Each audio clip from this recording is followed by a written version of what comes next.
What is up, guys? Welcome back to another video. It's Justus Schreiber. This week we're doing another in front of the car garage talk. This week we're talking about what I love and what I hate about this car. I think this is kind of a long overdue video. My buddy Christian recommended that I do this a few days ago. It's like my third time reshooting this. I shot an entire video. Didn't like how the lighting looked and I couldn't really solve it in editing, so we're reshooting it today. But enough is enough. Let's get into the intro and we'll get to talking about what we're doing. Yeah, let's get to it.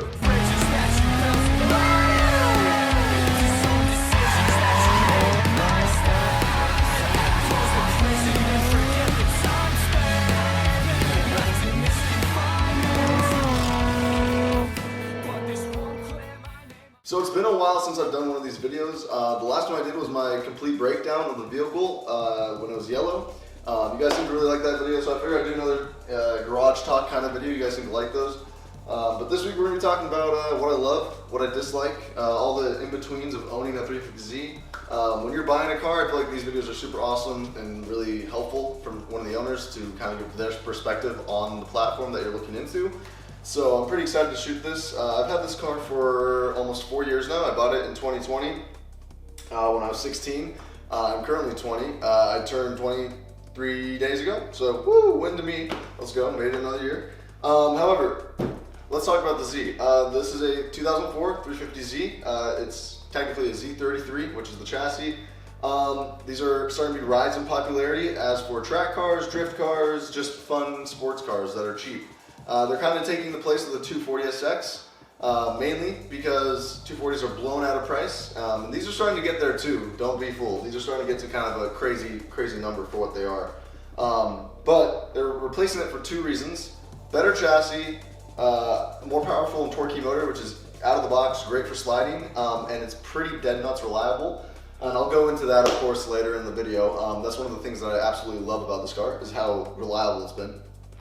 But overall, they're just kind of slotting in for the cheap drift car, which is really cool. These and Gs especially, this platform is just really good for a modern era drift car. Now, like I said, the prices are getting kind of outrageous, but if you can still snag them for cheap, you can make them look nice. I think this is a good example of kind of a D1-esque GT style Z. So I think it's possible to make these cars look nice. There's plenty of good examples out there. I know a few of my good buddies have amazing clean Z33s.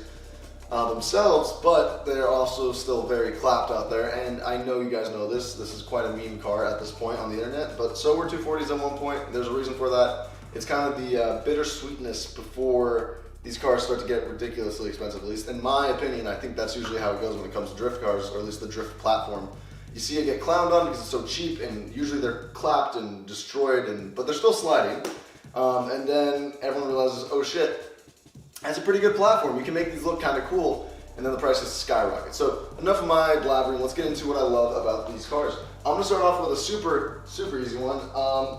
The engine, the reliability. These cars are stupid good when it comes to just a reliable power plant. Now, out of the box, this is a DE. This is the lower horsepower model, and they make like 286 to the crank, which is like maybe 250, maybe to the wheel. But they're torquey, and that's enough to get you around the track and sliding. It'll break the stock tires loose pretty easily. Or if you have a better setup with suspension and whatnot, it'll do you just fine. In the past 4 years, I've only done valve cover gaskets and oil changes, as dumb as that sounds. The only other time I had to do major work in the engine bay was for a radiator and a core support, and that was my own fault. The car had no issue before that until I put it into a dirt mound. So these motors are great. This one does have lifter tick.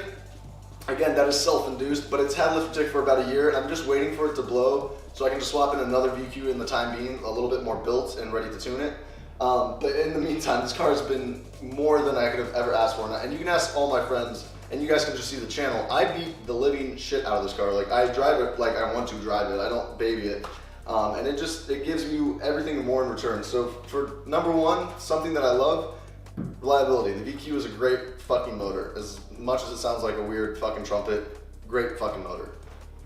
Number two, this is gonna be something that I love as well. Of course, looks are subjective, but I love the look of Z33s, 350Zs in general, but these cars, when they're done right, look really good. A lot of people don't do them right, as you guys know, but you can make them look pretty cool. Like, this is just the Ings bumper, KBD skirts, and a GT wing in the rear. Now, I do have aero mirrors and small other bits that I've done with the wheels and whatnot, but it's simple is what I'm trying to say.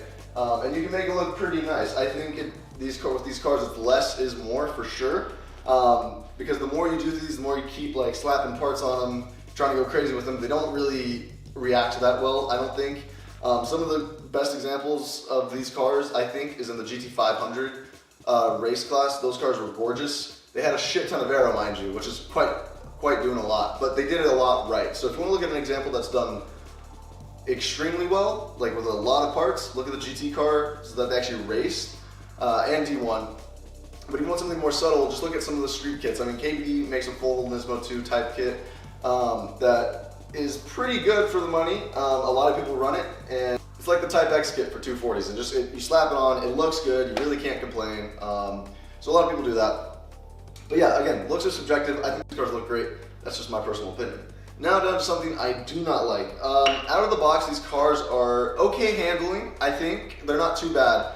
Compared to something like a Miata, they're not as nimble, but you get that nimble loss back in power, so it's a good trade-off. However, something I do not like is the front suspension. Now this is subjective, again, depending on what you're doing. Stock angle on these cars kind of sucks. That's something I really dislike about this car. I still have the stock lower control arms, which is a split kind of double wishbone style. So it's two arms acting as the lower control arm in a way. And it causes fall to lock when you're trying to slide with an angle kit and no modified LCA. GK Tech makes one, the Super Lock kit replaces the split design to a single piece, and that solves that fall to lock issue. Something I haven't done on this car yet. I really want to do that in the near future to get rid of that fall to lock issue. But that's something I dislike if you're trying to slide these. It's not the end of the world. You can still slide these with it. I'm not trying to act like it's going to destroy your whole experience. In fact, I encourage you to just put a very cheap tie rod extension kit on these with a rack spacer and just go feel it out, because it'll give you enough angle to actually have fun and start trying more extreme stuff. All right, my next point, something I dislike about this car as well. This cargo space. Now, this is not a huge issue. I know you're buying this car to have fun and it's a sports car, so it's probably not your daily, but if you are daily driving these cars, they got enough space for probably groceries, some small things here and there, but once you start to try to actually do real shit with them, there's not a lot of room, especially if you put some sound audio stuff in there. I put a sub in the rear, one of those boxes that goes under the arm, which I'll have on screen, but it completely eats up that space. So you have a shelf kind of behind you, and then like a small, very wide but very low cargo space. So that's something real life, cargo space on these cars, not the greatest. Personally, have seen better, so yeah. Moving on to something that is, I think, very important when it comes to buying a car is audio.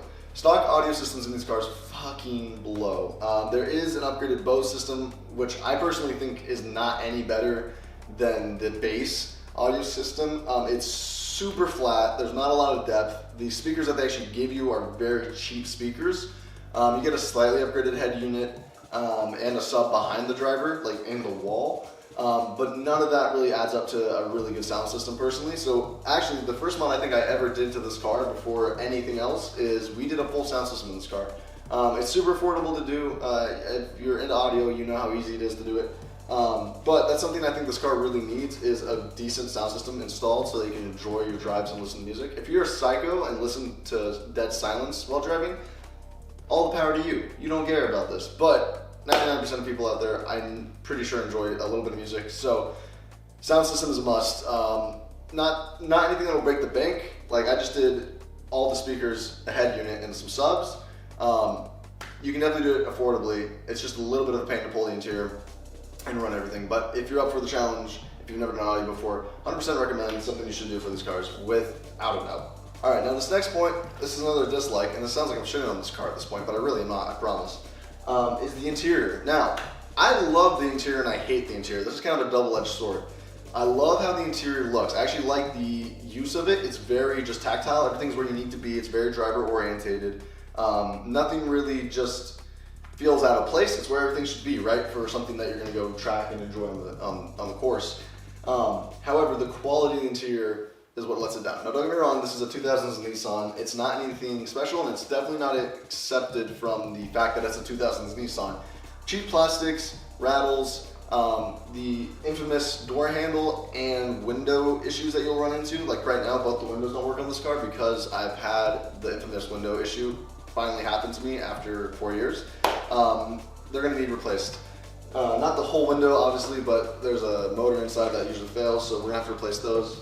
And the door handles are known for just kind of breaking, quite literally. When you're opening them, the plastic just decides to snap. So those are things to look out for. It is a Nissan in the end of the day. It's very reliable when it comes to the motor and trans and the driveline, but interior-wise, things kind of start to rattle and fall apart. Now, thankfully, that's a huge plus about these cars. There's a huge aftermarket support, including interior stuff. There's still stock parts out there you can go buy straight from Nissan to get your interior back in order. Now, again, if you're sliding and you don't really care, whatever, it's not the end of the world, but some people, like me, like to keep a semi-decent car, or try to, especially if you're gonna beat on it. So for people like that, pretty cool that you can still put that back together. But that is definitely something I dislike, is the interior quality. Not the interior itself, but the quality. And finally, that leads me to my final topic for the video.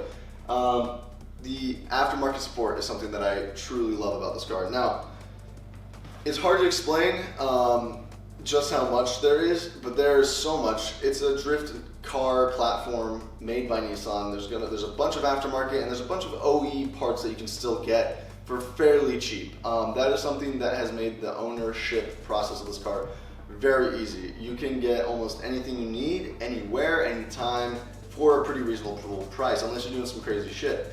So that in itself should speak volumes for this car. It is very loved by a lot of people. The community is pretty cool when it comes to this car and this platform. There's of course dorks in it, like any platform when it comes to cars, but most of the people are pretty cool. They're always down to help out and explain things, and it's just a bunch of cool dudes trying to actually slide. At least the ones that are genuine and have pretty cool cars. The ones that are clapped, usually you can expect what you're going to expect when it comes to those. But yeah, that's about it. There's not much that I actually hate about this car. I know it might seem like I'm ragging on it pretty hard in this video, but those are very minute things, and overall, the second I get in that driver's seat and start driving this car, it kind of all fades away. I don't really worry about any of the other shit too much. These cars are really great.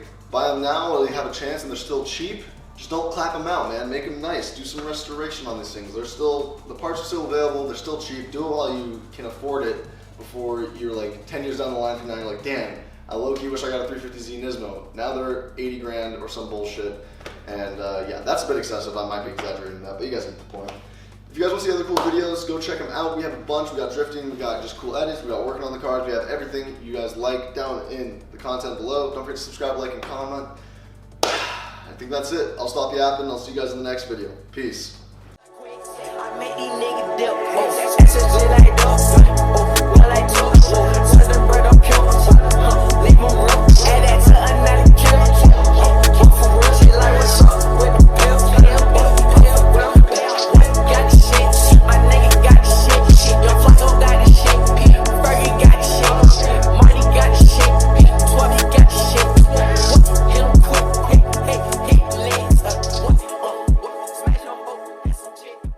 Oh, and I totally forgot to mention, if you guys like this video, I'm going to be doing another one with the Mark V GTI outside. That's another car that I absolutely love with my whole heart for completely different reasons than this. But if you guys want to see that, let me know in the comments below. I'll make another video like this. Anyways, see you guys next week.